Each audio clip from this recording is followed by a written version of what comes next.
Dios le bendiga, amados hermanos. Amén. Vamos a entrar a la parte del estudio y vamos a aprender un tema que cuando el hermano Ronald me lo dio, siempre, ¿no? Yo los acepto porque sé que son de parte del Señor, pero ya en la tarea de pastor me he dado cuenta que es un tema, primero que era en el momento propicio y segundo que duro, pero importante desarrollarlo y que a todos nos debe interesar. Ahora les voy a explicar por qué. Pero pongámonos en pie y vayamos a 1 Corintios capítulo 6. El tema se llama, que el hermano Ronald me encargó, es cómo resolver, ¿no?, los conflictos entre hermanos en la iglesia.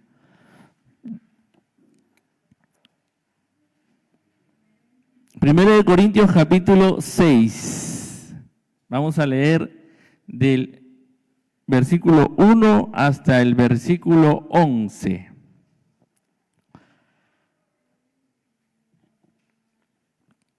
Lo voy a leer en la Reina Valera mejor. Yo que he traído otra Biblia, pero vamos a leerlo acá en la Reina Valera. Dice así la palabra del Señor, la leemos en el nombre del Padre, del Hijo y del Espíritu Santo. Dice: ¿osa alguno de vosotros, cuando tiene algo contra otro, ir a juicio delante de los injustos y no delante de los santos?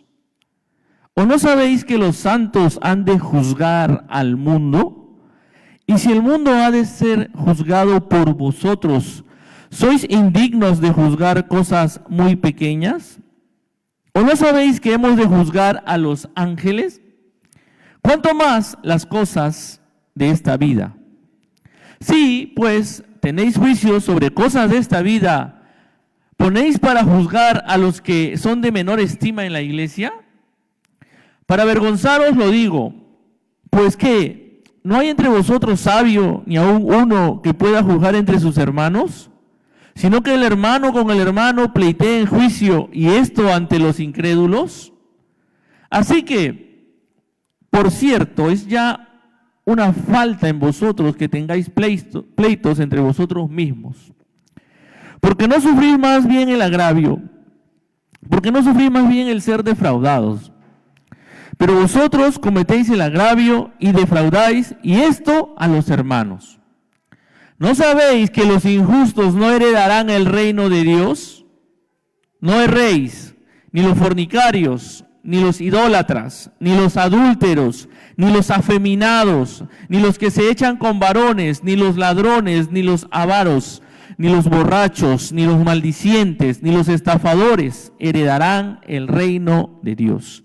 Y esto erais algunos, mas ya habéis sido lavados, ya habéis sido santificados, ya habéis sido justificados en el nombre del Señor Jesús y por el Espíritu de nuestro Dios. Vamos a orar. Padre, te rogamos en esta hora, bendito Dios, que tu Espíritu Santo, Señor, venga a tomar el control, Señor, de este tiempo de estudio, de enseñanza, y que podamos, Señor, ser edificados por ti, Señor, ser como iglesia tuya, bendito Dios, edificados en tu santa y bendita verdad, con la ayuda de tu poderoso y santo Espíritu, Señor, nuestras mentes, nuestros corazones puedan ser abiertos y podamos, Señor, ser buenas tierras en las que tu palabra produzca fruto, Señor, y la llevemos a la práctica en nuestra vida, Dios.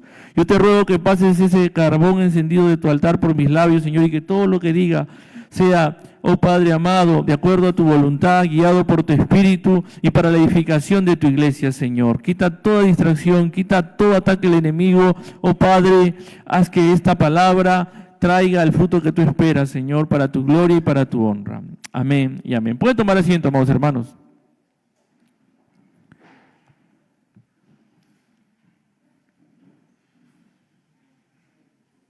¿Cómo resolver el conflicto? ¿O qué hacer, cómo hacer cuando hay un conflicto entre hermanos en la iglesia? Y aquí vemos el apóstol Pablo estaba escribiéndole a la iglesia de Corinto, una iglesia en donde tenemos muchas situaciones digamos, fuertes, ¿no? Hay situaciones muy delicadas. Y les estaba pasando, era una iglesia que tenía muchos dones, dice, mucha administración del Espíritu, hablaban mucho en lenguas, y había había, digamos, derramamiento fuerte del poder de Dios, pero a la vez, por lo que leemos en las epístolas de Corinto, había también situaciones complicadas. Los corintios eran griegos, pertenecían, vamos a decir, a Grecia, ¿no? Era una ciudad de Grecia, una ciudad muy importante, muy comercial, con tenían muchos recursos, muchos creen eso. Y como griegos, los griegos amaban debatir, amaban lucir sus conocimientos, amaban llevar a juicio cualquier problema, ¿no? Lo que se ha leído. Entonces tenían esa costumbre. Le gustaba estar yendo a los juicios, le gustaba estar haciendo, digamos, demostración de su conocimiento de las leyes y obviamente le gustaba ganar. Y a los que no les gustaba ir a juicio, les gustaba al menos ir a ver y escuchar los casos, ver esos espectáculos que se dan en los juicios. Entonces había esa costumbre, como griegos, ¿no? De todo litigar. Y el apóstol Pablo les está diciendo a los hermanos, ustedes son nuevas criaturas, ustedes no deberían, y seguramente se había dado el caso, estar llevando problemas entre hermanos en Cristo a que un no creyente sea el juez de su caso y decida. Eso es algo para Pablo grave, ¿no? Algo que develaba un problema serio, ¿no? Y él va a darles principios para justamente ver cómo deberían manejarse los conflictos entre hermanos en la fe, ¿no? Él va a dar algunos principios aquí y vamos a desarrollar algunos pasos también del cómo a medida que avancemos en la enseñanza. Entonces, para no olvidar los principios o para tratar de ayudarles a memorizarlos o tenerlos en cuenta, no los he hecho en orden, digamos, como están en la palabra, pero les he dado, lo he hecho como un ABC, ¿no? Entonces, el primer principio básico y elemental para resolver un conflicto es que debemos aplicar la palabra de Dios con sabiduría, ¿no? Es lo primero. El marco, el principio principal. Yo no puedo resolver un conflicto por lo que aprendí en las novelas o lo que aprendí de mi mamá, de mi abuelita, que puede estar bien, pero todo tiene que estar basado y dentro del marco de la palabra del Señor, ¿no? Yo no puedo resolver los conflictos por mis costumbres, porque así se hacen aquí las cosas. Si es que eso no está de acuerdo a la palabra del Señor, no deberíamos tomar en cuenta esas soluciones. Entonces, lo primero que debemos aprender para resolver un conflicto es tener en cuenta que debemos conocer la palabra del Señor y debemos saberla aplicar y debemos tener sabiduría para aplicar esa palabra. Sabiduría, saber qué hacer, tomar las decisiones correctas con respecto a eso, ¿no? Entonces, obviamente, una de las cosas que la palabra nos va a enseñar es que la palabra del Señor nos va a dar una sabiduría, y esa sabiduría lo que va a buscar siempre es la paz, ¿no? Miren, vayamos a Santiago 3:17. Voy a estar leyendo algunos versículos, voy a estar pidiendo algún apoyo. Santiago 3:17.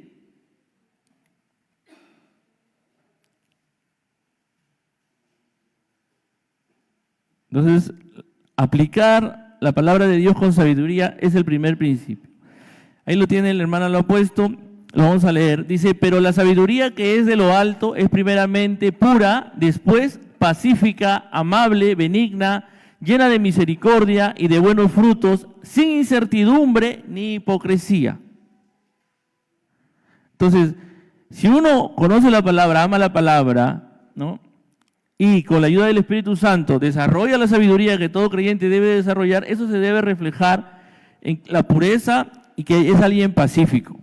Es alguien que no le gusta, no va a pretender el conflicto, al contrario, alguien que ama y conoce la palabra del Señor y que se considera sabio, según la palabra del Señor que aquí lo estamos leyendo, tiene que ser una persona pacífica, tiene que ser una persona amable, benigna, llena de misericordia, ¿no? Pero primero, pureza, ¿no? Sin incertidumbre ni hipocresía. Entonces, ese es el primer principio. Si queremos resolver un conflicto, y miren, hermanos, de repente ustedes me dicen, pero yo no tengo conflicto con nadie. Entonces, ya, te predica no es para mí porque yo no soy conflictivo, yo no soy pleitista, yo no me peleo con nadie. A mí, nadie me tiene problemas y yo no tengo problemas con nadie. Un ratito, yo también pensaba eso y decía, pero eso es algo que tenemos que repensar un poco. ¿Por qué? Porque aunque tú, y gracias a Dios, si Dios te ha dado un carácter noble y manso, y no eres de hacer conflicto y cedes cuando hay alguna diferencia y evitas los conflictos, igual estás llamado a ser sabio para ayudar a otros hermanos a resolver conflictos. ¿Entiendes? No es que yo no me meto con nadie y no. El Señor dice, si tú ves a tu hermano que peca, tú tienes que ir y hablarle. Tú no lo puedes dejar así. No voy a tener problemas con el hermano. Tú no puedes hacer eso. Porque eso demostraría que eres indiferente, que no te interesa la santidad del cuerpo de Cristo, ni la unidad del cuerpo de Cristo. Si tu hermano peca, tú tienes que ir, dice la palabra del Señor, y llamarlo al orden. Entonces, no es que, yo no soy conflictivo, entonces a mí no me interesa aprender estos principios. No, tienes que aprenderlos. Y tienes que aplicarlos. Si te consideras parte del cuerpo de Cristo, si te consideras parte de la iglesia del Señor y de esta congregación, estás llamado a, vamos a decir, desarrollar los glóbulos blancos. ¿Saben lo que hacen los glóbulos blancos? ¿Sí o no? Buscan donde está la infección, la atacan, ¿no? De la fe y hacerlo con sabiduría basada en la palabra del Señor. Porque, ¿qué pasa? Porque si todos somos miembros de un cuerpo, y si como cuerpo, vamos a decir así, nos enteramos que el hígado está sufriendo porque le están metiendo mucha grasa, mucho pollo a la brasa, mucha salchipapa, mucho rataburger, como le decimos, ¿no? Entonces, si el hígado tú lo dejas así, no le dices, oye, para, ¿no? Y la boca no le dice, oye, así, ya no te pases, ¿no? Yo paro amarga por tu culpa, porque toda esa grasa, esa acidez me hace daño a mí, todo lo demás. Dice, no me importa, no. Si somos un cuerpo nos importa porque nos va a afectar. Nos va a afectar. Entonces es lo mismo, no podemos ser indiferentes. Este tema es muy importante para la iglesia, es trascendental. Entonces para eso es que yo necesito aprender a ser sabio. Porque si yo no soy sabio, yo en vez de ayudar a resolver los problemas, los voy a empeorar. Porque voy a meter mis ideas, voy a meter mis creencias, voy a meter lo que vi en una serie, en una novela, y en vez de usar la palabra del Señor, voy a terminar embarrándola. Primer principio, aplicar la palabra con sabiduría. Segundo, hay que buscar siempre la verdad y el arrepentimiento. Siempre la verdad y el arrepentimiento. Si tú identificas y hay un conflicto y tú ves que alguna de las partes no anda en la verdad ni se arrepiente, hay un serio problema. Probablemente ese ya no sea un conflicto entre hermanos. Probablemente lo que te devela esa situación es que esa parte no sea creyente, no sea heredero del reino de Dios. Por eso Pablo más abajo, en 1 Corintios 6, ¿qué dice? No deberían sufrir más bien el agravio, no deberían tolerar. Y ustedes son los que se están defraudando entre hermanos. Y miren lo que dice, ustedes son los que se defraudan. Ahí está en 1 Corintios 6, ustedes son. Y agarra y dice, no se engañen. Ustedes no son parte del reino de Dios. Duro, ¿no? ¿En qué contexto lo dice? En este contexto. De los conflictos entre hermanos, porque hay siempre un conflicto, una parte ofendida y un ofensor. Y a veces el ofensor puede ser tan conchudo de creer que el ofendido está obligado a perdonarlo. Y no le interesa ni confesar ni arrepentirse. Entonces Pablo dice claramente, no se equivoquen.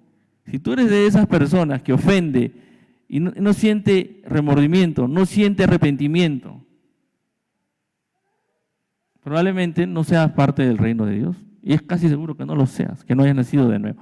Entonces, cuando uno resuelve un conflicto, tiene que el segundo principio, la B, ¿no? Por ejemplo, el ABC, ¿no? El A es aplica la palabra con sabiduría. La B busca la verdad y el arrepentimiento. Tiene que salir la verdad, tiene que haber confesión, tiene que decirse la verdad. Santiago 5:16.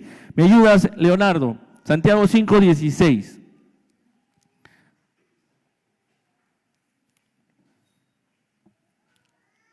Léelo, por favor, Leo.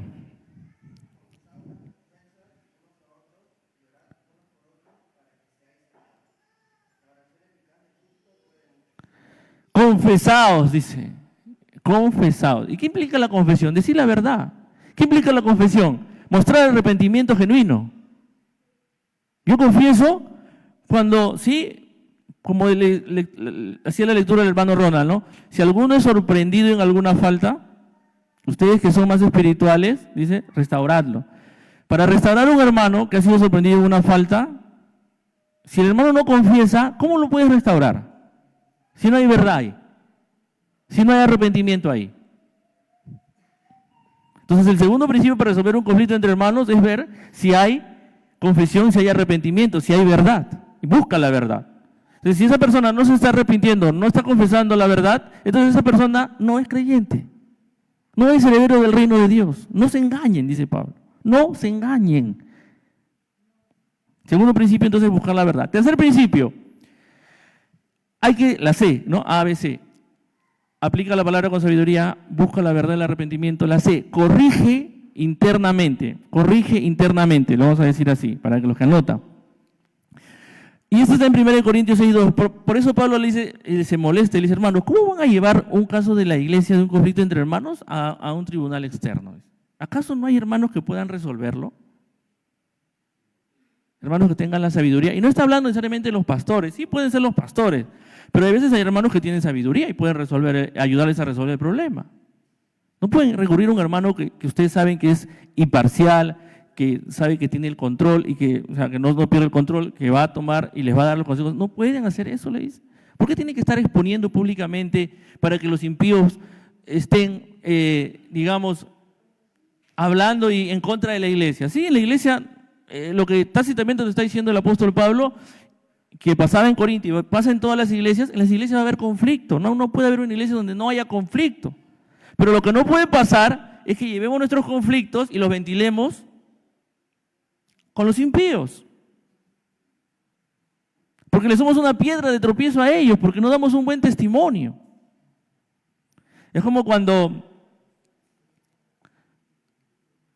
y esto es una derivada, pero el Espíritu me dice que lo diga, ¿no? Cuando hay problemas en la iglesia y tú se lo cuentas a tus familiares que no son creyentes, no lo hagas. No lo hagas. Los estás condenando prácticamente al infierno. Resuelve tu problema con tu hermano. Busca la ayuda de algún hermano, busca la sabiduría, pero no hables mal de tus hermanos en la iglesia, que sí puedes tener razón, porque no se trata de tener la razón, se trata de buscar la salvación de tu hermano y de los perdidos. Y lo peor que puedes hacer por un perdido es ir y decirle, mira, el hermano tal me compró mi pollada y hasta ahora no me paga, es un conchudo. O no me quiso colaborar. O me miró mal. Cuidado, corrige internamente. Tercer principio, ¿no? Y el Señor por eso dice, no, si tu hermano peca contra ti, ¿cuál es el proceso? Ese sería materia de otra prédica y por el tiempo no me va a dar, no sé si acabe con todos, vamos a ver. Creo que ese tema es largo, hermanos, pero es importante tener claro todos estos principios y después los pasos, que son más todavía. Pero primero, Jesús cuando dice en Mateo 18, ¿qué dice? Habla primero tú y tu hermano a solas, ¿sí o no? O sea, no lo ventiles con nadie todavía. Primero intenta corregir a tu hermano internamente tú y él. Si no te hace caso o incumple su compromiso, ya llévalo a otro hermano o a 2 o a 3 hermanos que sean tus testigos.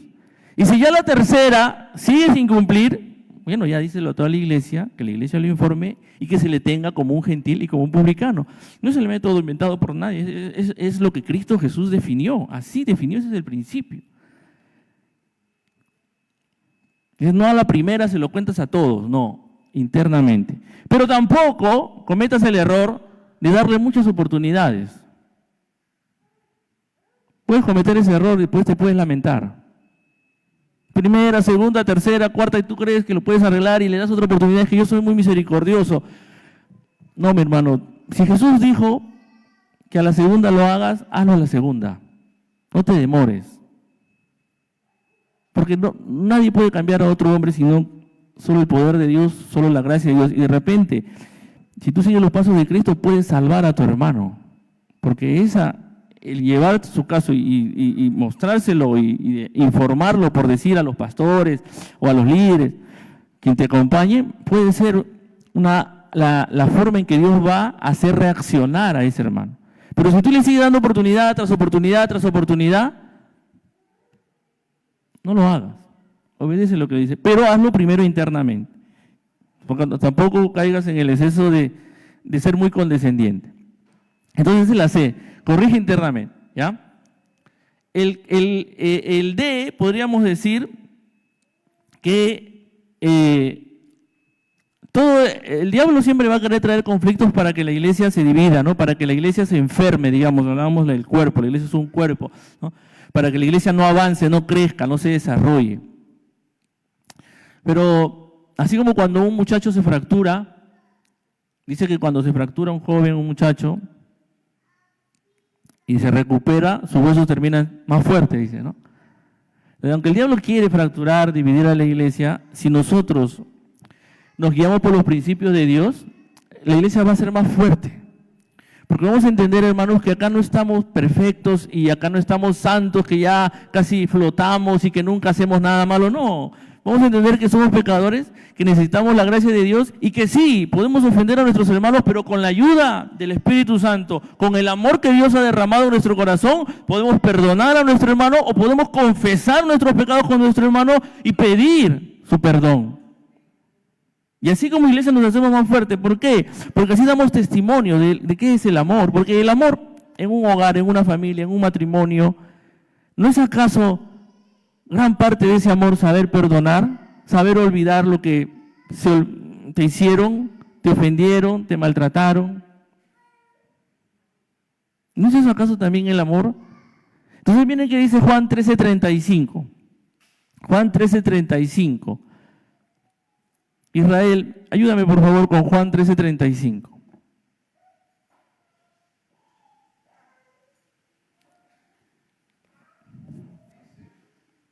En esto conocerán todos que sois mis discípulos, si tuvierais amor los unos por nosotros. Ahí está.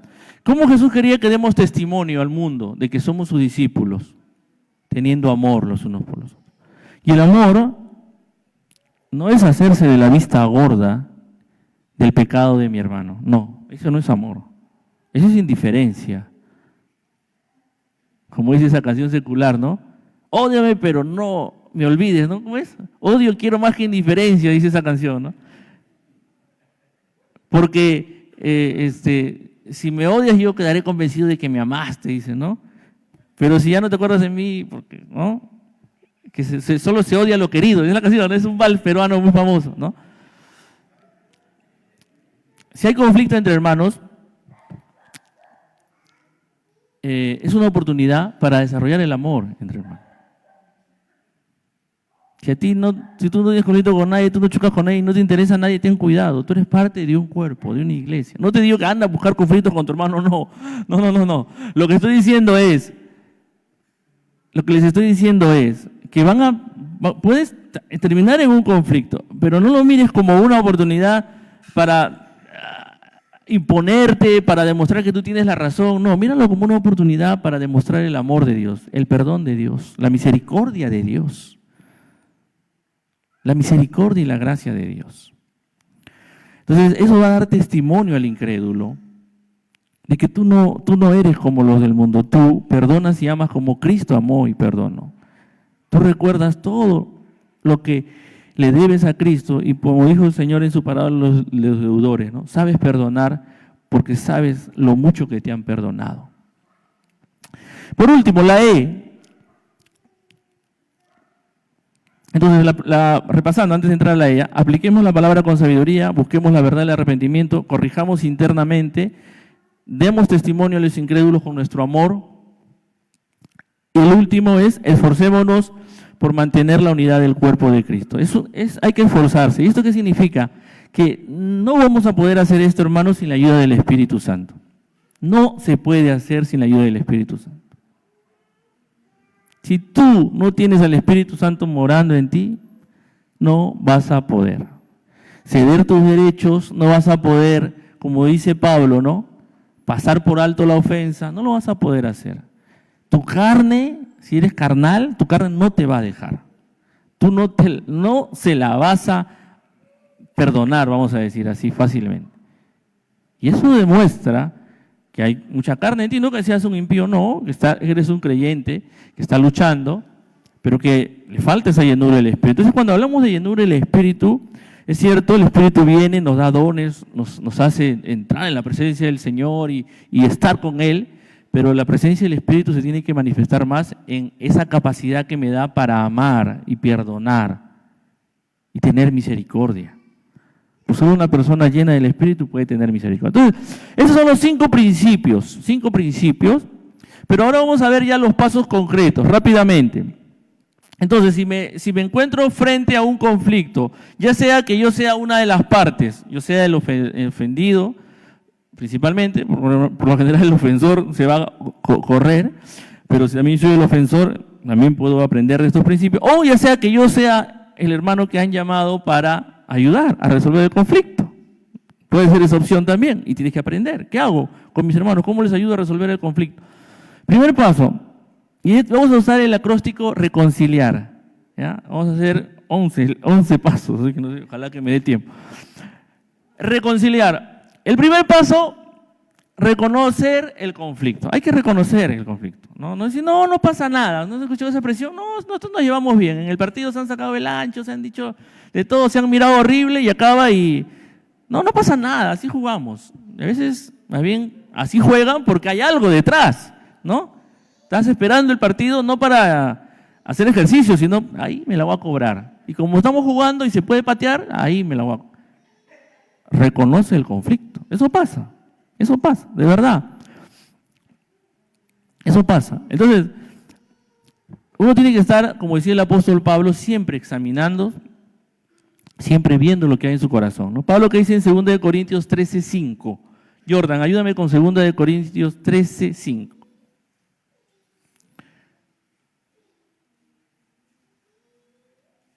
Y Matías, me vas buscando Santiago 1:19 y después vamos a leer. Primero leemos 2 Corintios 13:5. Vamos, Jordan. Pónganse a prueba para ver si están en la fe. Examínense a sí mismos. ¿O no se reconocen ustedes mismos de que Jesucristo está en ustedes, a menos de que en verdad no pasen la prueba? Ajá.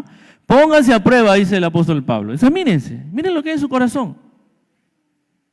Y principalmente con sus hermanos. ¿Aman realmente a sus hermanos? ¿Les preocupan sus hermanos? ¿Se sienten parte del cuerpo de Cristo?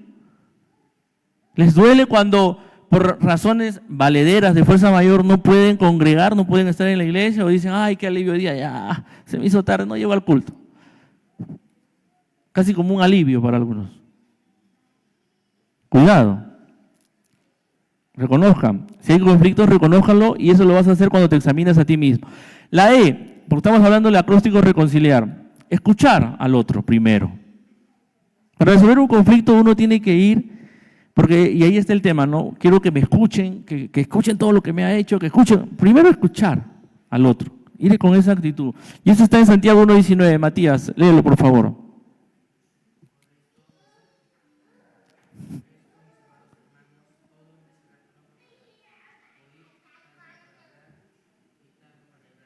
Gracias, Matías.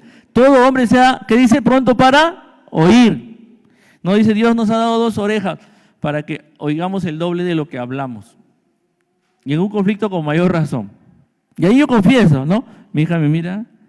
Yo confieso que cuando hay en mi casa, vamos a decir, discusiones, ella siempre, con verdad, porque son mis hijas, mi hijo también, ahora ya también interviene, me dicen que yo no les dejo hablar. Lo confieso, ¿no?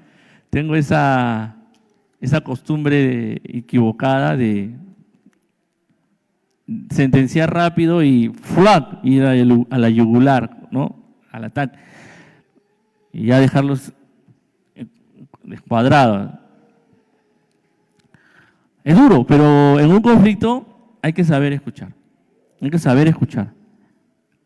Y ser pronto para escuchar, ¿no? Escuchaba a un hermano que decía... Hermano, si tú tienes un carácter explosivo o que eres muy rápido no te puedes contener para escuchar y eres muy rápido para juzgar, ¿no? Y te enteras de un conflicto y dices, yo quiero ir a hablar, ten cuidado, mejor tú, tranquilo. O sea, si tú eres de ese carácter, mejor cálmate, no de repente tienes el don de sabiduría para resolver conflictos, ¿ya? Y dice, justamente los hermanos que con más ganas quieren ir y solucionar los conflictos son los menos adecuados para hacerlo, decía el pastor, se llama David Barceló, un español, que lo escuchaba ayer. Me hizo pensar, ¿verdad? Aquellos que le interesa más solucionar los conflictos a veces son los menos adecuados, porque son menos sabios, porque se apresuran, porque quieren ya darle una solución. Y a veces lo que hay que hacer es escuchar. Y escuchar a ambas partes, o escuchar a la otra parte, si tú eres el ofendido o si tú eres el ofensor, con mayor razón. Entonces, la E es escuchar al otro. Y ya cuando te toca hablar, ahora vamos a la C, es comunicar con amor y verdad. ¿Qué dice Efesios 4:15? Berenice, ayúdame con Efesios 4:15, por favor.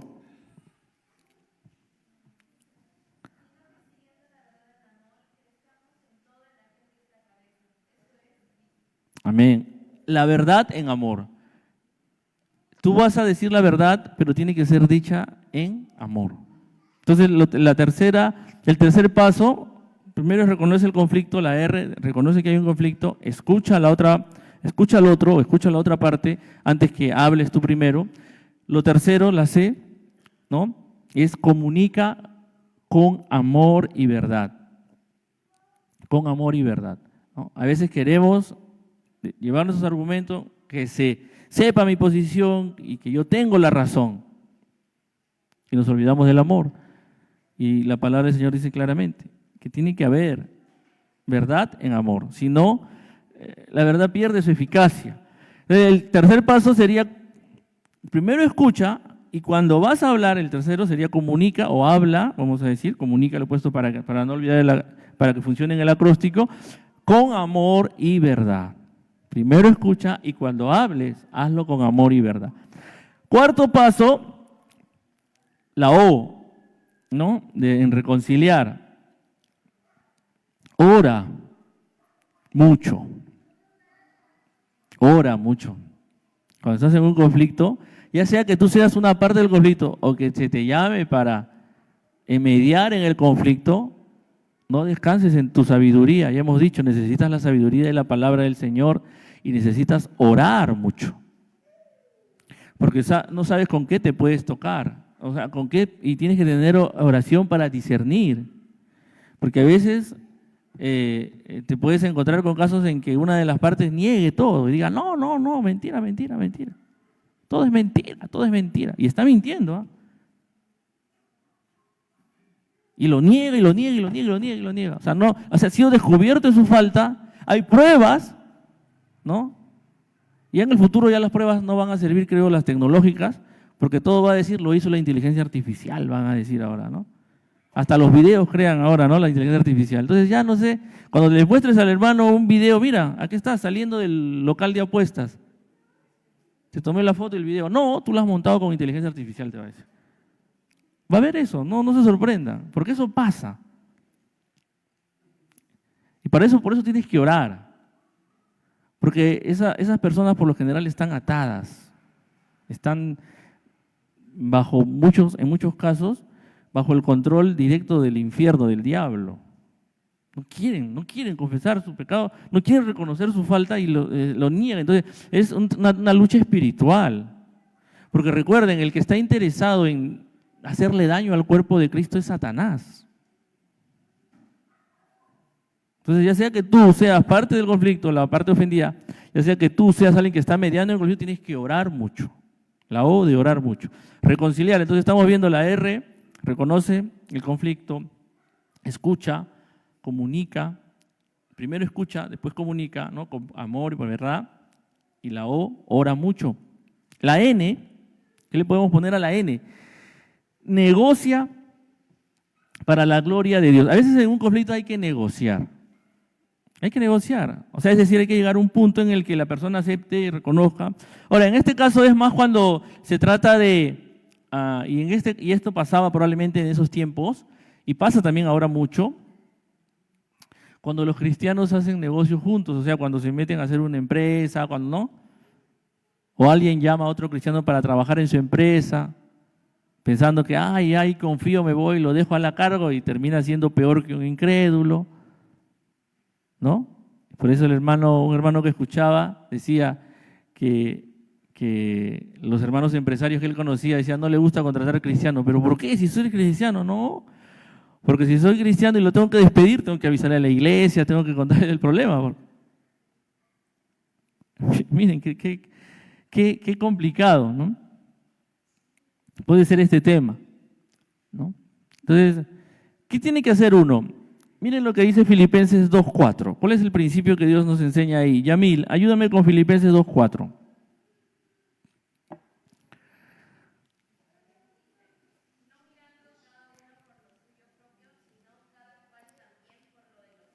Ahí está. Cuando uno va a negociar, uno va a buscar lo propio, ¿no? Pero un creyente no negocia bajo ese principio, bajo ese paradigma, ¿no? Dios me ha permitido trabajar en un banco y a veces he sido parte de procesos de negociación complejos, ¿no? Que involucran compras de otros bancos, de otras entidades. Y las fórmulas y las cosas ahí son temas de millones, no son temas así, ¿no? Y ahí no se perdona ni un centavo. Ahí les hace leer este versículo, te despiden. Porque tú tienes que ir ahí a trabajar para que la empresa tenga el mejor beneficio en la negociación. Si estás comprando algo, pagues lo menos posible. Si estás vendiendo algo, obtengas lo más posible. Pero los cristianos no somos de este mundo. Los cristianos no somos como los del mundo. Los cristianos mostramos el amor y la grandeza del Evangelio porque es posible que hasta prefiramos para ganar al hermano, para que el hermano entienda su condición, ceder en algunas cosas. Y lo hacemos para la gloria de Dios, dice. No lo hacemos para nosotros, lo hacemos para que el nombre del Señor sea exaltado. Y en muchos casos, como decía el apóstol Pablo, es preferible dejar pasar la ofensa, ¿no? Si te deben dinero, si cometes el error de prestarle dinero a hermanos que sabes que están en necesidad, mejor no lo tomes como un préstamo. En tu corazón ya asume que es una ofrenda. Ya, si el hermano te lo devuelve bien, pero ya prepara tu corazón antes de dar ese dinero. No lo des nunca con la expectativa de que me lo va a devolver porque yo lo necesito. No prestes lo que tú es necesario para ti y sabes que se lo está dando un hermano. No lo hagas porque vas a traer un conflicto, probablemente. Mejor ofrenda. En mi experiencia personal, han venido hermanos a pedirme y, o sea, yo oro y el Espíritu me dice no, le digo no. Y cuando me dice sí, no me dice que le preste, dice que le dé y le doy. Y a veces me han pedido X y le he dado menos, he dicho, pero no te lo presto, te lo doy. Porque es lo que puedo darte. Y no presto a hermanos. Les he dicho así, literal. No presto a hermanos. Porque siempre termina mal, le digo. Le doy ofrenda a mis hermanos, no les presto. Y cuando les presto, si es que le he tenido que prestar a alguien, alguien que veo que yo ya asumí que eso lo perdí. Si me lo devuelve bien. Pero mi corazón ya se lo entregué. ¿Por qué? Porque yo no quiero que si pasa el tiempo y él o ella no me lo da, estar pensando, me debe. Con esa plata yo haría esto, me compraría mi pollo, haría esto, saldría, no he ido ni a la playa por no tener esa plata. ¿Para qué le prestaste? Si querías ir a la playa, anda a la playa con tu plata. Y has generado un conflicto en tu hermano, le has metido herida a tu corazón por falta de sabiduría. Por falta de sabiduría. ¿No? Entonces, sé sabio y así, o sea, eso es, para mí es como que una negociación previa, ¿no? Y creo que es una buena práctica. Y dilo con confianza, hermano, no lo puedo prestarte. El pastor Carlos me ha recomendado que entre cristianos no nos prestemos. Cuando tengas y Dios me bendice, te daré una ofrenda, pero mejor no te presto porque después termina mal. De verdad, hermanos, termina mal. Se los aconsejo en el amor del Señor. Porque ¿qué dice la palabra? Que solo el impío se presta y no paga. Entonces si tu hermano, tú le prestas y no te paga, él es un impío. Él es un impío. Y para ti en tu cabeza va a estar ese verso. Muy bien, sigamos, el tiempo me va a ganar. Entonces, reconciliar estamos, ¿no es cierto? R-C-O-N, ahora viene otra C. La C pongan confiar, lo que escriben, ¿no? Confiar en la palabra. Confía en la palabra, la dirección de la palabra, lo que dice la palabra, no tu prudencia, ¿no? Esto ya lo hemos visto en el principio también, pero cuando tú estés en el caso a caso, en un conflicto, haz caso a lo que dice la palabra. Lo que les decía, no le estés dando 2, 3, 4 oportunidades. Si tu hermano peca, a la primera, háblale a solas. A la segunda, tráelo. Trae 2, 3 testigos, dice la. Así dice el Señor. Y a la tercera, que la iglesia vea. Confía en la palabra. Porque mientras más rápido pares el mal, mejor. Después te puedes lamentar, ¿no? Y porque la lámpara a nuestros pies tiene que ser la palabra. Avancemos. Sigue una I. Involucra a los líderes espirituales cuando sea necesario. En un conflicto, si tú ves que es un conflicto serio, muy serio, ¿no? Y por eso, miren, porque Pablo cuando está hablando, en este contexto está hablando de los casos estos, por ejemplo, que había, ¿no? Del hijo que estaba con su madrastra, ¿no? En la iglesia, terrible era, ¿no? Y habla y ahí menciona, ¿no? A los que se acuestan con varones, las otras versiones dicen, ¿no? Los homosexuales, los sodomitas. Hay esos casos. Y no es prejuicio, pero es la realidad y es la estadística. Las personas que están dañadas por el Satanás, que el Señor los reprenda, que están atadas a ese pecado del homosexualismo, son personas que tienden a dañar a otras personas. Y no sería raro que en la iglesia haya habido conflictos de ese tipo, en la iglesia de Corinto. ¿Qué haces si te enteras de que un hermano digamos, dañado o ha intentado dañar a uno de tus hijos? Eso es un tema muy serio. Y en ese caso sí merita involucrar a los líderes espirituales de la iglesia. Esos casos se pueden dar. Se daban probablemente en la iglesia de Corinto, se han dado a lo largo de la historia de la iglesia y salen las noticias, lamentablemente terribles noticias de los abusos que hay. Porque después esas personas, cuando crecen, dicen la verdad, dicen lo que les pasó, dicen lo que les hicieron y se lo hicieron en la iglesia. Y algunas de ellas no les perdonan nunca a sus padres porque les contaron a sus padres y sus padres no supieron manejar ese conflicto. Entonces hay que involucrar a los líderes espirituales dependiendo de la gravedad, dependiendo del caso. No siempre, pero sí hay que involucrar. Por eso Pablo dice, ¿no? ¿No hay acaso en la iglesia hermanos sabios para que les ayuden a resolver esos conflictos? No va a ser fácil la resolución de ese conflicto. Dependiendo de la situación, no va a ser nada fácil, pero confiemos en lo que la palabra del Señor dice, que el Señor va a proveer, va a dar la sabiduría. Y si esa persona que ha hecho eso realmente no se arrepiente, ni siquiera reconoce ese pecado, ¿qué podemos decir? O sea, esa persona no es creyente. Tiene por gentil y publicano. Y Pablo era duro, decía, entréguenlo a Satanás, sus pecadores, decía. A ver si se salva de repente su alma y su cuerpo es destruido. Entonces, todo eso pasaba en la iglesia de Corinto. Entonces, la I, entonces estamos reconciliando, ya estamos en la I. Involucra a los líderes espirituales. La L sería, ¿no? La L voy a usar la L, ¿no? Llamar al arrepentimiento y la restauración. Lucas 17:3. Lucas 17:3. Llamar al arrepentimiento y la restauración. Siempre nuestro fin para resolver el conflicto tiene que ser lo que ya les había mencionado, que el hermano que ha ofendido, que ha pecado, se arrepienta y sea restaurado. Ese debe ser nuestro fin. Si es un hijo de Dios, va a arrepentirse y va a ser restaurado. Si es un hijo de Dios, se va a arrepentir. ¿Qué dice Lucas 17:3? Andrea, ayúdame por favor, léenos Lucas 17:3.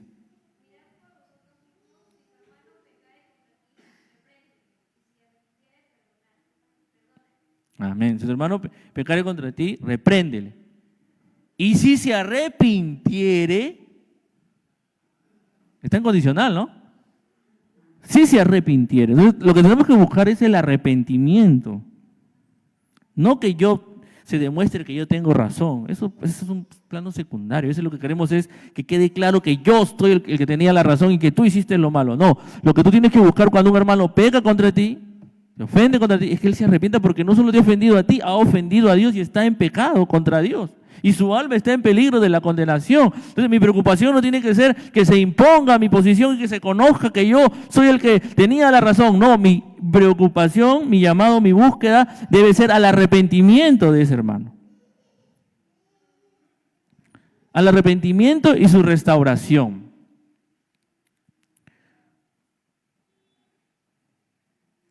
El contexto de Jesús, cuando, no tenemos tiempo, pero cuando el Señor da los pasos para resolver los conflictos, en Mateo 18, está en Mateo 18:10, previo a eso, Él habla de las ovejas perdidas.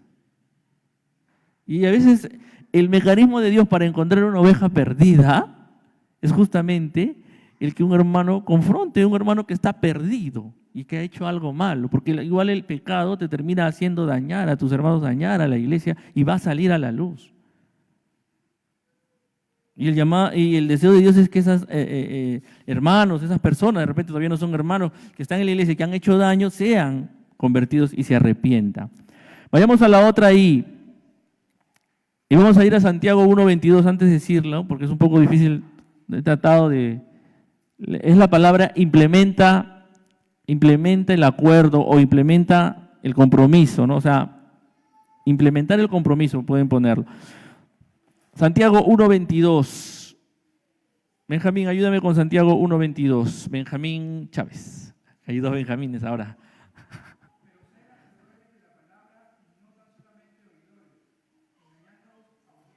No, Dios nos llama a ser hacedores de la palabra. Hacedores de la palabra. Perdona, implementa el perdón, ¿no? Saca de tu corazón lo malo. Entonces, uno tiene que, lo que ya ha acordado, implementarlo, ¿no? Y la parte que ha ofendido tiene que demostrar arrepentimiento, dando frutos de arrepentimiento, como el profeta Juan el Bautista decía, ¿no? ¿Qué vienen aquí a bautizarse? Traigan frutos de arrepentimiento, demuestren que han cambiado. ¿Y qué hacemos? Le decían. No estafen más a las personas, le decía a los publicanos. A los soldados, no extorsiones más a la gente. O sea, demuestra que has nacido de nuevo, o sea, ejecuta ese arrepentimiento con hechos concretos. Demuestra que realmente estás dolido por el pecado, porque has ofendido en primer lugar a Dios, porque has ofendido a tu hermano. Busca cómo resarcir tus deudas. Sí, me equivoqué, me endeudé, pero busco con la ayuda de Dios poco a poco resarcir mis deudas. No, ya me perdonó el hermano, entonces ya me olvido. No, eso no quiere decir que tú no puedas buscar resarcir tus deudas. Si un hermano te dijo en amor, hermano, está bien, olvídate de esa deuda. Si tú te has arrepentido y el Señor te bendice, lo primero que deberías pensar es en ir y decir, hermano, ya Dios me bendijo, ahora sí tengo y le doy. Y si el hermano te dice, no, tómalo, ya te lo entrego, ya, bueno, al menos tú tuviste la intención de darle, porque eso puede pasar también. Pero, y el Espíritu te lo va a decir, si eres hijo de Dios, si tienes cómo resarcir lo que has pedido, lo que no has devuelto, y Dios te bendice para dar, esa es una prueba de Dios. Y si no lo devuelves, después no te preguntes por qué, ya Dios no me bendice más. Entonces, implementa la solución. Eso es más para el lado que ha ofendido, ¿no? Ejecuta. Y el otro lado tiene que actuar en amor siempre. Tiene que implementarlo en su corazón, vamos a decirlo así. No es fácil. Perdonar no es fácil. Por eso le decía, esto solo se puede hacer con el Espíritu Santo. Perdonar ofensas terribles, daños terribles, a veces no solo a nosotros, porque a veces dicen, ya yo lo supero si me ha hecho algo a mí, a veces el daño no ha sido a personas que tú amas, a tu esposa, a tus hijos, a tu esposo. Y hacer que ese perdón se haga efectivo y o sea, que el Espíritu obre en tu corazón y plante ese perdón, es una obra sobrenatural, es la obra de Dios en tu corazón.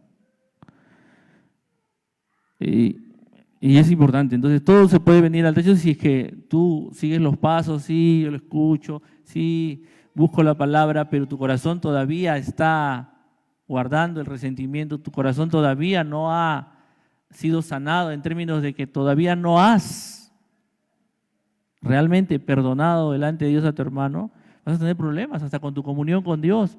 Por eso Jesús decía, si tú vienes al altar, si tú quieres tener comunión con Dios y ahí te acuerdas de que todavía hay algo contra tu hermano o con tu hermano que todavía no has perdonado, anda y ponte de acuerdo con tu hermano.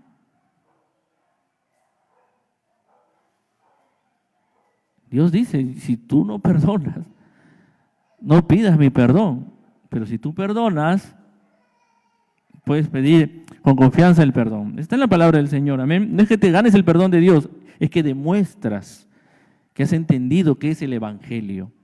Demuestras que has entendido que es por gracia y que no mereces nada más que la muerte y la destrucción, y que por puro amor y pura gracia de Dios, su perdón te ha alcanzado a ti.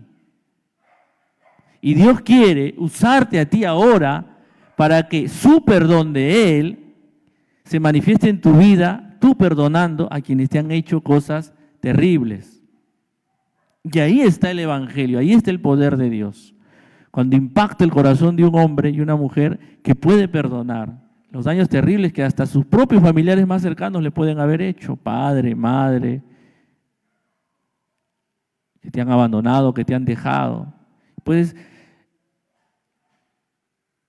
con amor, con confianza, transmitir eso, ¿no? Yo puedo dar fe en el caso de mi madre y de mi padre, que han tenido una niñez no tan bendecida como la que Dios me dio a mí, porque ellos estuvieron siempre conmigo, hasta ahora están cerca de mí, es una bendición, pero ellos vienen de hogares duros, y yo nunca les escuché hablar mal de sus papás, porque su papá, el papá de mi mamá, mi abuela era como que la querida, ¿no? Y iba de vez en cuando, la veía. La quería así mucho, pero, o sea, no era un papá, digamos, ejemplar. Bueno, y el papá de mi papá dejó a su esposa con 8 hijos, bueno, 9, ¿no? Uno falleció a los 3 años, uno de sus hermanos de mi papá. Y muchas de sus hermanas, yo he notado, sí, el dolor, el resentimiento. Pero él nunca, ni me contaba eso, ni me expresaba la más mínima muestra de resentimiento. Porque yo estoy seguro que Dios hizo una obra en su corazón y Él lo ha perdonado, ¿no? Porque que tu papá te abandone, y él me cuenta que tenía que levantarse de madrugada, ¿no? Vender periódicos, vender bizcochos, ir ahí y buscar a los maleños porque él vivía en Mala, ¿no? Para la gente que se venía a Lima a esa hora temprana a ofrecerles. No es fácil. Es una vida dura. Y muchos creyentes, que se llaman creyentes, a veces cuando le cuentan a sus hijos hasta lloran, pero en el fondo ese lloro no es un lloro no es un lloro de mi sufrimiento, sino del dolor que sienten y del no haber perdonado aún a su papá o a su mamá. Me dejaban sola. Yo he escuchado personas que me dejaban sola de niña, y me hacían hacer todo. Cuidado, de creyentes he escuchado sus historias. Entonces, cuidado. Yo sé que no es fácil. Yo no tengo nada de autoridad para hablarles, digamos, personalmente, porque, como les digo, Dios ha sido en su gracia, me ha regalado, ¿no? Tener padres maravillosos que siempre han estado ahí, pero la palabra del Señor lo enseña y nos llama a eso, a perdonar, a meter el perdón a nuestro corazón. Y esa es la parte más dura de este proceso. No se trata solo de resolver el problema para ya no tener problemas con el hermano, se trata de ver si en tu corazón está sano y está ahí implantado el perdón de Dios. La A, ya para terminar, porque ya estamos en reconciliar, ¿no? Afirma la unidad del cuerpo de Cristo. O sea, como tú manejes el conflicto, puede traer daño al cuerpo de Cristo o puede afirmar la unidad del cuerpo de Cristo.